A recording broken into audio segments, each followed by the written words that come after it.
Hello, everybody, and welcome to Celia's Playlists. Today, I am on with Cody from the nautical rock band Ran Aground. And Cody, how are you doing today? Excellent. Yourself? I am doing pretty good. I would love to start off with a little bit of your musical history, so that everyone gets a little context on you, so that we could keep going on the questions. So tell me a little bit about you. Oh my goodness, musical history, huh? I guess I started drumming as a really little kid. I wouldn't really count that as anything professional or semi-professional though. But then just throughout adolescence and into adulthood, music was always a bit of a passion, a career hobby is probably the way to put it. So it's always been in the background of what I've been doing. Different bands, different projects, lots of different genres until I'm now here. Awesome. Which Who's multi behind you? instruments now, multi instrumentalist. I don't. Yeah, hard to talk about myself, but yeah. Very cool. I will get back into that, but who's behind you? Oh, Hello, friend. that's Coda. He's hanging out. Good Hey, boy. Coda. So, what other instruments do you play now? And is drums still primarily what you play? With other people, yes. For this project, it's more me songwriting. So guitar would be the way that I write songs, as far as music notes, that kind of thing. So from there, everything kind of fleshes itself out. That's my particular avenue of writing. So Very cool. guitar, bass, somewhat. I try not to though. That's funny. So, so tell me a little bit about where Ran Aground came from and what nautical rock means to you. Sure. So I'm in Southern California, so opposite side of the country from you, and I moved to where I'm at 8 or 9 years ago, and just playing around with different people. Got a project together, and we started out doing a bunch of punk and reggae covers, and that shifted to a weird mix of kind of neoclassical and alternative rock, and I've kind of fleshed that out from there. And we just wrote a lot of songs that are about uh, ocean, boats, beaches, and tie that in with some kind of sad and depressing overtones. And that's how I describe what I do. That's a cool as someone that's on the other coast, that's a cool crossover because Long Island is actually like a small island off of New York, and it's kind of got a lot of those same influences over here. There's a lot of reggae acts, there's a lot of things like that, a lot of Yeah. pop punk, a lot of rock acts, and it's cool to hear that those parallels are happening on the other coast. I guess my follow up question would be like, within your music, like what pieces do you have within that group? Like what band Um, pieces? Is it Pieces most meaning. like as in like what positions do you have? Do you is it like because you have the reggae roots? Do you have like do you go out and perform with a standard band? Do you have like a section of horns that comes with you sometimes? Like because the reggae could be anything. Right. I would say it was less about. Probably better to preface that by saying I haven't played a show with this band That's live fair. since 2019. So It's been pre-pandemic. studio recordings ever Mm-hmm. since then. But when we did play, we had a revolving door of drummers. Cool. Sometimes two guitarists, sometimes one. But otherwise, guitar, drums, and bass. And depending on the show we were playing, we kind of changed our set list around a bit. Uh huh. So sometimes more reggae leaning, sometimes more punk leaning, sometimes rock leaning, and just it really depended. I That's always like probably to how I'd ask. answer that, as opposed to different musicians. It was more different songs. That's cool because I always ask because around here, what a lot of the people in both the rock and the punk scene, or like the ska scene, what they'll do Yeah, is they have like their main band, but then they have some like rotating characters. Sometimes that come with like a trumpet or a sax or things like that to come right. back to like the ska and reggae like roots. So that's why I was like, I wonder if that's like one of the things that you have done in the past. So I think it's interesting that you changed the lineup of like the actual set list to fit kind of probably what the bill of like who you were playing with. Yeah, yeah. So the bill, the audience, ambiance, or the vibe of whatever the venue's going on. I mean, you probably don't want to be just ripping out some, couple minute punk songs in a, dinner type setting. Um, so That's fair. yeah, that's pretty common, I think, for musicians and that type of thing. When I was a younger individual, I was in a ska band as well, and so I totally understand where all the horn stuff comes from. It's hard getting all the people together. You know, the more components you have in the moving pieces, the more challenging it is to keep your show on the road. So Oh there's a yeah, lot to be said for having a three-piece band sometimes as opposed to a seven-piece. a I don't hundred miss those percent. days.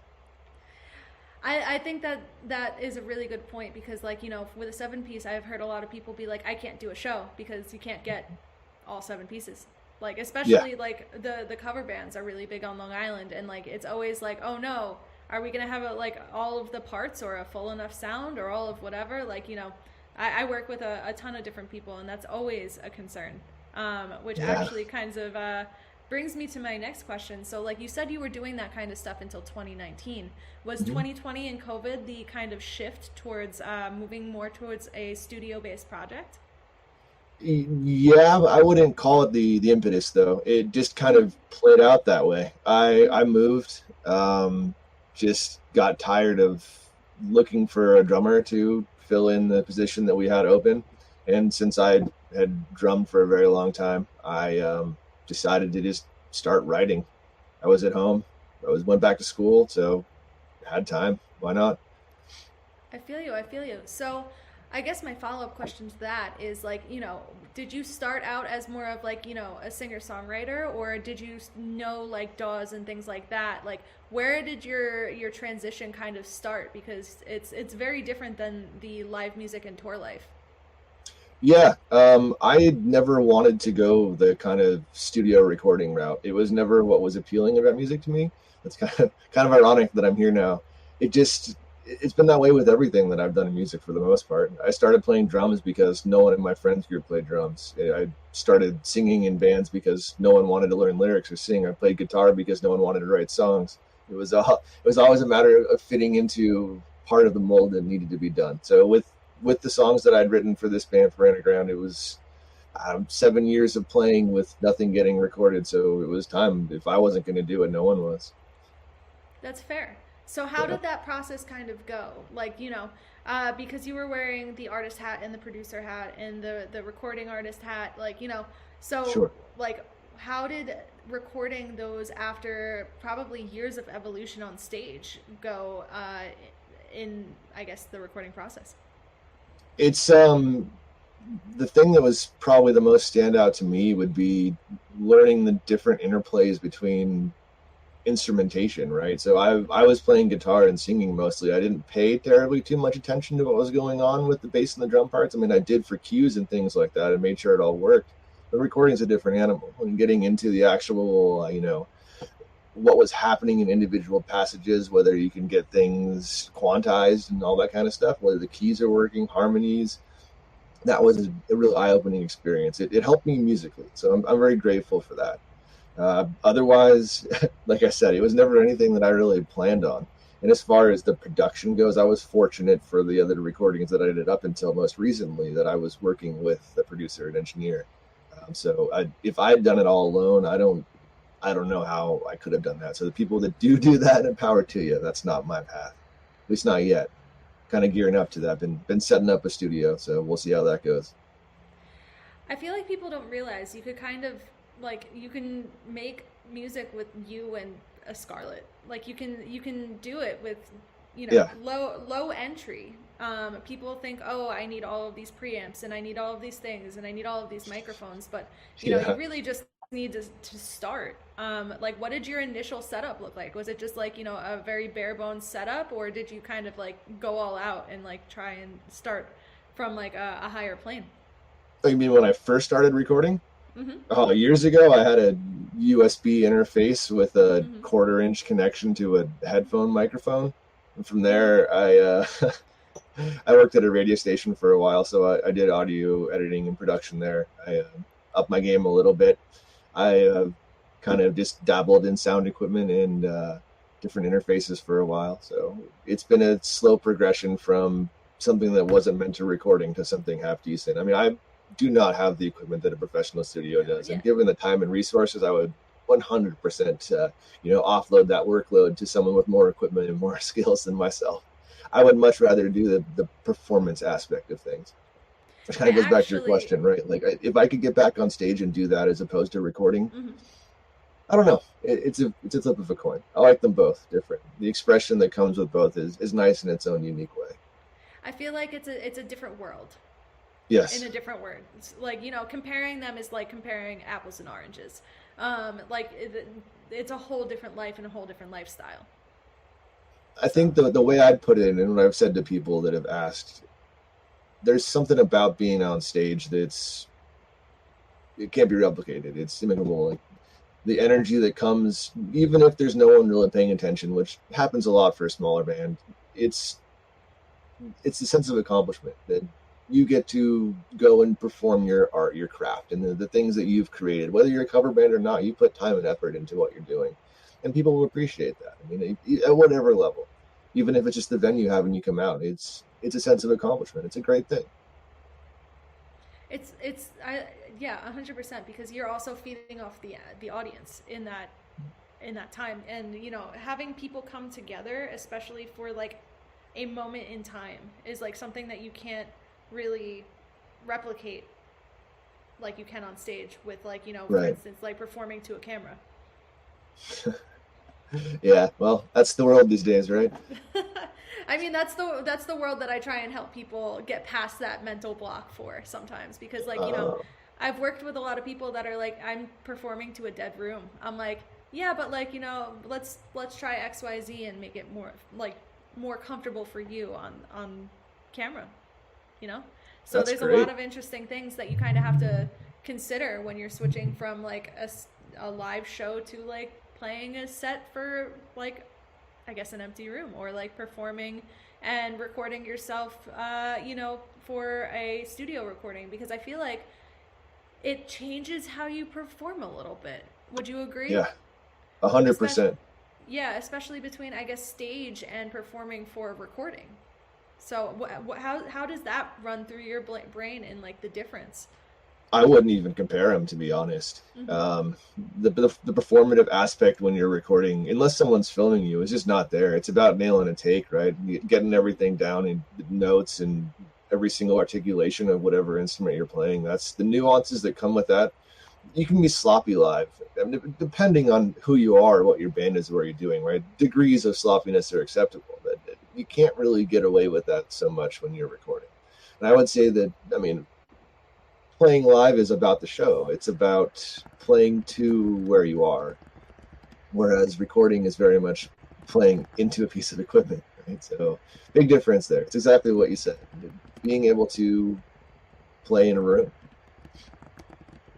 Yeah, I think that it's like something that a lot of people don't think about, because I like, whenever people ask me, they're like, "Hey, I want to do a video," and I'm like, "Okay, which of these two scenarios is what you want to do in the video?" Which is Mm-hmm. playing and recording it live, like, kind of like recording it for like more of a, like, a reel, not a Instagram reel, but like a performance reel type style, where like you're going to be like, this is what a performance looks like. Or are you trying to do a Gotcha. music video type thing where it's pre-recorded and you're like lip syncing to it? They're two very, very, very different, mindsets. And it's similar to like what we kind of just spoke about. And every time I ask them, they come back to me and they're like, "Oh, let me think about it," because now you're like, okay, well, am I going for like catching lightning in a bottle, like a live performance, and like you try and you do a few with everyone and try and get the best take, which, Sure. I guess you also can approach recording from these two mindsets too? Or do I sit down and I multi-track everything, and then I play to the multi-track and can concentrate more on the actual performance? So like, Yeah. it's hard to compare those two, but I get asked that, like, that's a conversation I have at least 3 times a week. That's a really good point. I don't think a lot of, well, I mean, I don't, to me at least, I never thought about just the nuances of it all. And as you're asking me these questions, I realize I've just fallen into patterns with my process that I don't really think about it. No one really questions it or talks about it. It's just the way I've done things. But yeah, absolutely right. Like a band is a brand at the end of the day, and what's the message you're trying to send? How are you aligning your energy, whether it's live or in the studio? What message are you trying to send out? Yeah, definitely, which is like really interesting. I always pose those questions because I feel like people Yeah, like they like you kind of just said, like, you know, you have a way that you do it, but is that the way that's going to do it best for you? right. But also some people don't Always. like to have that conversation. I can imagine, right? People think they're doing it right. I mean, I've never been guilty of that. I don't know what you're talking about. Um, So yeah, I had asked everyone to like send over a song like in the form that I originally what's it called, that sent out, and I asked for them to kind of send one that represents them, and you sent Mutiny at Sea. So like why does that song resonate so much with you? um, feedback, I guess. It's hard for me to. How do I explain this? Without getting live feedback on songs that I've written, which was the case in the past, it's been challenging for me to look at the music I've recorded in the last couple of years relatively objectively. And I don't like to brag or talk about my art in any other terms than kind of just like, hey, I did it and I had a message and what I was trying to accomplish. But the feedback I did get, that seemed to be the song off my last album that people liked the best. It was the one that the EPK led with. So the Mm-hmm. promo company I was working with at the time decided that that was what we were going to do. So I just kept the ball rolling. It wasn't anything particularly me oriented about it, other than the fact that I wrote it. But yeah, just See, I like that that's the answer because I actually went and saw Stevie Nicks in concert, and she actually said something that mirrored a little bit of what you just said with the PR company. She said that there was an album that she wrote in the 70s, I believe, and she said that essentially at the time someone came in and said, hey, like, you don't have a single on this album. hmm, Like, you don't have that thing that radios need at the time. So that, like, you know, they had to go and add something to the album, and like the album was an extreme yeah, success. sure, But you know, they had to narrow down what the radio play single was, and right, the leading single that like is going to be the one that you send out to people. So like that is essentially like a updated version of what you just said with the EPKs, which is really cool. yeah. I wouldn't put myself in the same talent category as Stevie Nicks, but yeah, I totally understand. I can't imagine the amount of just weight behind a major label's PR campaign. Oh yeah, no, I don't even want to think about that because that would just be so much. But I guess this brings us to my last question, which is a question I'm posing to everybody, and you could take this in whatever direction you would like. And Sure. if someone was getting into music or the music industry for the first time right now, what would be your advice to them? Uh, two pieces, I guess. First, I kind of already touched. We both did the brand aspect. Find your own voice and stick to it, right? So find a niche, meaning find a part of the music industry that you can fit into and stand out in, and then create a brand in there. And branding and being a band are kind of hand in hand, but a lot of people don't focus on the business side of it. Maybe you don't need to be worried about the money so much, but being able to not just stand out, but be identifiable. That's what I'm going for. Have an identifiable presence in whatever you're doing. That's the only advice that I can give. I think that's good advice because a lot of people I've both in interview and in work, everyone's been at different stages, and they always have something that I'll bring up, and they're like, "Oh my god, I never thought about that," and I'm like, "Oh, well, I'm glad that now you're thinking Yeah, about that." So like, you know, taking the time to figure out who you are as a brand first is really going to help because it allows you to have like a frame to work in for all of the other parts of everything. So yeah. that's great advice. So, Cody, where can everyone find you on the internet so that they can listen to your music and follow up on you? And we're on all the major streaming services. It's out there on the internet. Instagram's always good. Been kind of quiet on social media lately, but gearing up to record again. So gonna start doing the whole PR campaign on our side again. Not looking forward to that, but that's the game we all have to play. That's fair, but I will be looking forward to seeing what you come up with. So, Thank you thank you much. so much for you know, coming on here and talking a little bit about your story and your background. And I really appreciate you taking the time. Of course, thank you. I appreciate it as well. All right, so everyone, thank you so much for tuning in. Make sure that you follow Ran Aground on all of the social medias, and I will see you guys for the next interview. Bye bye.